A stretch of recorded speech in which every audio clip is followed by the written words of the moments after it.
Hola, bienvenidos y bienvenidas a la cápsula Infancias Protagonistas en Bibliotecas Públicas, recursos y experiencias de mediación escénico-sensorial para audiencias en crecimiento.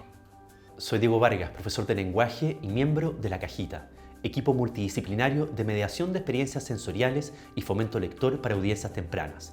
En La Cajita también participan mis hijos, con quienes he hecho una serie de acompañamientos lectores. Hoy veremos algunas sencillas estrategias y sugerencias para poder incorporar en distintas instancias de mediación lectora. Independiente de cómo las utilicemos, siéntete libre para usarlas como tú quieras, pero lo más importante, siempre están pensadas para visibilizar a las audiencias tempranas. En esta oportunidad veremos algunas estrategias de mediación lectora para audiencias en crecimiento, a partir de distintos materiales, dispositivos y gatillantes que permitan enriquecer las experiencias en bibliotecas públicas. Veremos algunos ejemplos, conceptos y aproximaciones que profundicen en la mediación lectora para primeras infancias, activando componentes sonoros, espaciales, sensoriales para potenciar la lectura y de esa manera facilitar que la niñez sea la verdadera protagonista de estas instancias.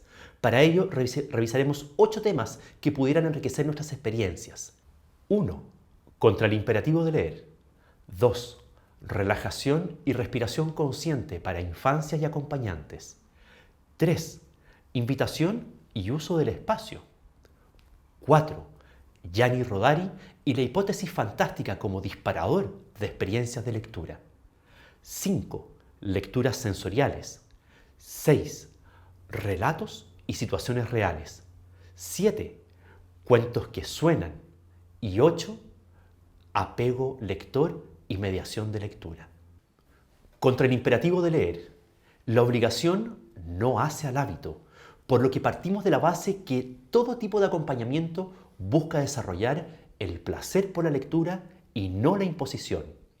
Nos gusta lo que plantea Juan Domingo Argüelles en Antimanual para lectores y promotores del libro La Lectura, cuando recuerda las palabras de Daniel Pennac. Hay verbos que no permiten el mandato: amar, soñar, leer. Obligar a leer será el primer obstáculo para mediar la lectura. Al contrario, acoger y ser flexibles genera el contexto para que niñas y niños participen, pregunten, interrumpan. Todas maneras de demostrar gran interés por el ejercicio de mediación. Relajación y respiración consciente para infancia y acompañantes. Iniciar las experiencias de mediación invitando a conectarnos con nuestro cuerpo por medio de la respiración es una muy buena herramienta para preparar el ambiente lector. Nos podemos sentar en el suelo con las piernas cruzadas o parados. Lo importante es estar cómodos. Y siempre desde la invitación acogedora, pedir que nos acompañen cerrando los ojos y tomando 3 grandes inspiraciones que llenen todo el cuerpo de aire fresco. Se puede acompañar la respiración llevando los brazos hacia arriba y hacia abajo al ritmo de la inhalación y la exhalación, siempre de una manera lenta y pausada. Depende del contexto, puedes sumar movimientos a la respiración, invitar a estirar los brazos y girar suavemente las muñecas, primero hacia un lado, luego hacia el otro. Lo mismo con la cabeza o los hombros. Si es que estuvieran de pie, pueden sumar giros con las rodillas y los tobillos o cualquier parte del cuerpo para activar a las infancias. Un ambiente relajado será un buen pie de partida para abordar la lectura. Nunca obligar a nadie, solo si se sienten cómodos y cómodas para realizar la activación corporal. Invitación y uso del espacio. Cuando mediamos, también lo podemos hacer a través del espacio. Para esto, no es necesario contar con muchos recursos para resignificarlos. El espacio acompaña la lectura, por tanto, es ideal si puedes contar con un lugar con luz natural y muy acogedor. Si no cuentas con un espacio con estas características, lo puedes adaptar, creando, por ejemplo, un altar de libros, poniendo los textos a mediar sobre una manta o una mesa, o situarlos en un contenedor como canasto, cesto o alguna caja, de manera de resaltar que esos Son los libros que por ese día tendrán un significado especial. Si se puede, se recomienda trabajar más semicircularmente que frontalmente para crear un espacio cercano con todos quienes participen. También puedes delimitar el lugar con cuerdas, tiras de luces LED seguras para niños, lanas, cintas adhesivas no tóxicas o cualquier otro elemento que enmarque la actividad. Lo más recomendable es estar a ras de piso y facilitar un lugar cómodo para sentarse y moverse si así lo deseas. Una vez que tengas el espacio preparado, puedes dar la bienvenida a quienes participen y crear un sencillo relato que enmarque la lectura.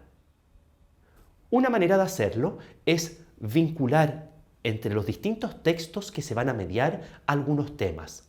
Por ejemplo, ¿les gustan los osos? ¿Sí? Porque en los cuentos que hoy veremos siempre aparece un oso. O ¿saben que los cuentos que leeremos hoy están todos protagonizados por una niña o un niño que tiene la misma edad de ustedes? O si a ustedes les gustan los dinosaurios como me gustan a mí, entonces van a disfrutar muchísimo de los siguientes cuentos. Esto puede servir luego en la mediación misma para interactuar con las infancias. ¿Vieron que en estas historias habían muchísimos dinosaurios? ¿Se percataron de que en todas había un oso? También es útil para darle una unidad a los cuentos y que no se presenten como momentos aislados del acompañamiento lector. ¿Dónde se fueron los cuentos? Otra manera de iniciar la actividad es salir a buscar los cuentos. Puedes inventar una pequeña historia en la que indiques que se te perdieron los cuentos, que a veces te pasa que se te pierden los cuentos y que necesitas de la ayuda de los niños y las niñas para encontrarlos, o cualquier otra historia o excusa que se te ocurra. Salieron volando los cuentos por la ventana del taxi, estaban cansados cuando veníamos para acá y necesitaban detenerse, o tenían mucha sed y los cuentos querían tomarse un heladito. Para ir a buscarlos, atraviesen distintos lugares realizando movimientos que permitan a las niñas y a los niños activarse corporalmente. Nadando en el mar, escalando una montaña, atravesando el desierto o planeando por los aires. Puedes invitar a que la propia audiencia indique dónde hay que ir a buscar los cuentos y así los harás mucho más partícipes. Rodari y la hipótesis fantástica como disparador de experiencias. Los clásicos siempre están vigentes y qué mejor que recurrir a la gramática de la fantasía de Gianni Rodari para inspirarnos. Lo que me gusta de esta estrategia de la hipótesis fantástica es que puedes iniciar cualquier relato a partir de imaginar. Y es tan sencillo como poner a las infancias en el lugar de los relatos, iniciando siempre desde la pregunta ¿qué pasaría si? Por ejemplo, ¿qué pasaría si te pidieran extraerle un diente a un cocodrilo, como en Cocodrilo va al dentista de Taro Gomi? ¿O qué pasaría si te revolcara el mar, como en La Ola de Susy Lee? ¿O cómo lo harías? ¿Qué pasaría si es que tuvieras a un Diplodocus como mascota, como Alex en Alex quiere un dinosaurio de Satoshi Kitamura? ¿O cómo lo harías para atrapar una estrella en Cómo atrapar una estrella de Oliver Jeffers? Ahora, imagina tú una hipótesis fantástica con cualquier cuento que quieras mediar. Existe gran variedad de libros que juegan con nuestros sentidos. Hay algunos en que se alterna la disposición de las páginas, como Los secretos del abuelo sapo de Keiko Kasa, historia en la que un astuto, valiente y bien acompañado sapo logra vencer a un terrorífico monstruo que se lo quería comer como un sándwich. Hay otros que estimulan el tacto, la vista, el oído e incluso el olfato, como la reconocida colección Peekaboo de Ediciones Liebre. Pew, Puff, Crack lleva el pop-up a dimensiones y materiales muy adecuados para primeras infancias, y las ventanas que se pliegan y despliegan harán que los mismos niños y niñas sean quienes hagan avanzar la historia.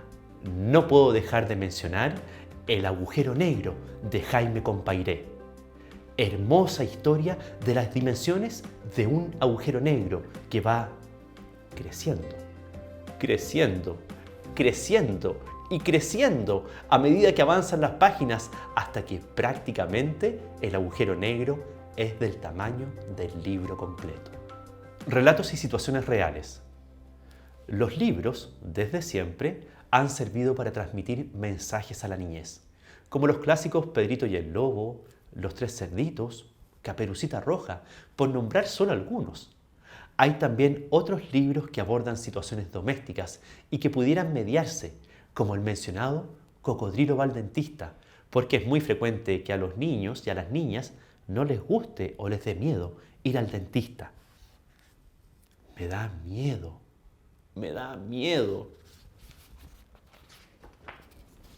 Pero seré valiente, pero seré valiente. Las labores del hogar siempre tienden a ser una dificultad en todo tipo de familias y en todo tipo de convivencias. Por eso, el libro de los cerdos de Anthony Brown, con su sensible historia, nos ayuda a valorar el trabajo doméstico. «Apúrate con el desayuno», le gritaban los niños a la mamá.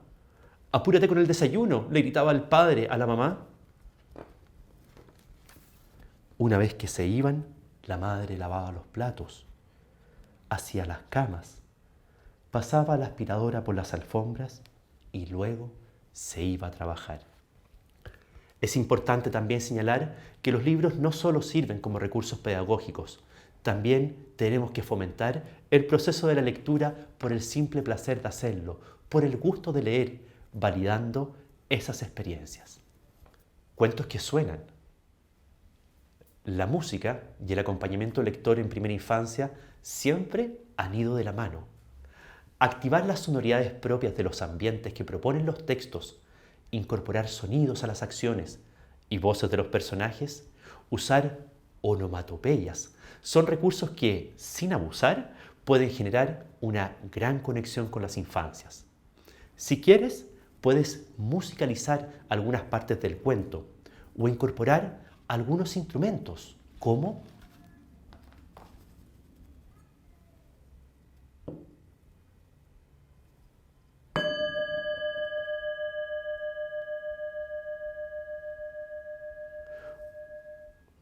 u otros como cascahuellas, palo de agua, ocarina, calimba, una ranita güiro. En fin, no es necesario ser un músico profesional para enriquecer las presentaciones con atmósferas en los distintos relatos.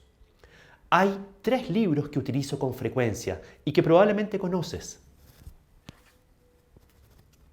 Estaba La Rana, un clásico que nunca pasa de moda y que la letra nunca se nos olvida. Hay otro que me gusta mucho, que se llama Vamos a cazar un oso. La historia de una familia que usa distintas onomatopeyas para cazar a este animal y que pueden enriquecerse con suaves movimientos. Por ejemplo, Swiss, swas, Swiss, swas, cuando la familia atraviesa el campo, o glo, glo, gloro, glo, cuando la familia atraviesa el río.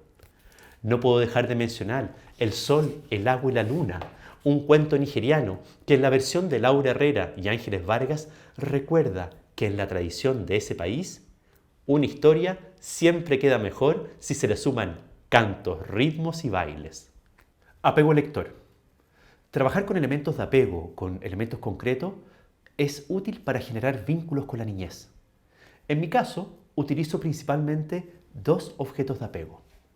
Una marioneta, Muñeco Bigotes, quien me ha enseñado, como le cuento a los niños, todos los cuentos que conozco, pero que ahora solo quiere escucharlos porque está cansado. Les pido a los niños que por turnos puedan tenerlo mientras cuento las historias. Y cada cierto intervalo les pregunto a la persona que lo tiene que me cuente cómo está el muñeco y si le han gustado los cuentos. ¿Quieres tenerlo tú ahora?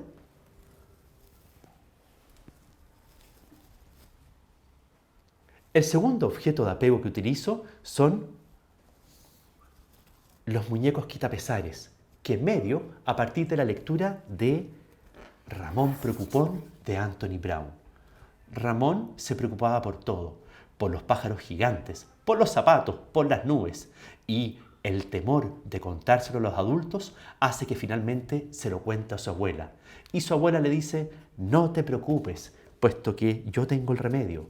Muñecos quitapesares que puedes poner debajo de tu almohada y contarles tus temores para que se vayan y los carguen ellos. La primera noche Ramón durmió muy bien. La segunda Ramón durmió muy bien. Pero la tercera noche se preocupó porque le había cargado sus pesares a los muñecos quitapesares. ¿Qué es lo que hizo Ramón? Creó muñecos quitapesares para sus muñecos quitapesares. Tú también puedes utilizarlos, puesto que los muñecos quitapesares se pueden adquirir con facilidad en ferias y tiendas. Y también hay varios tutoriales en internet para elaborarlos artesanalmente junto a las infancias. No solo conocerán una linda historia, sino también podrán tener su propio muñeco quitapesares a quien contarle al oído sus temores. Nuestro rol de mediadoras y mediadores para audiencias en crecimiento en bibliotecas públicas. Independiente de la estrategia que usemos o que adaptemos, creo que lo más importante es que, al utilizarlas, niñas y niños se sientan partícipes de la experiencia. Hazlos parte del relato, permíteles tener contacto físico con el libro, que se vinculen, invítalos a completar los sentidos y a anticipar los acontecimientos. En pocas palabras, que la mediación esté enfocada en mirar a las infancias a los ojos y que a partir de esa visibilización se sientan cómodas, acogidas, para que ellas sean las verdaderas protagonistas de estas historias. Muchas gracias y espero que todos estos recursos y experiencias sean de utilidad para enriquecer los espacios y experiencias de mediación lectora. Nos vemos en una próxima oportunidad.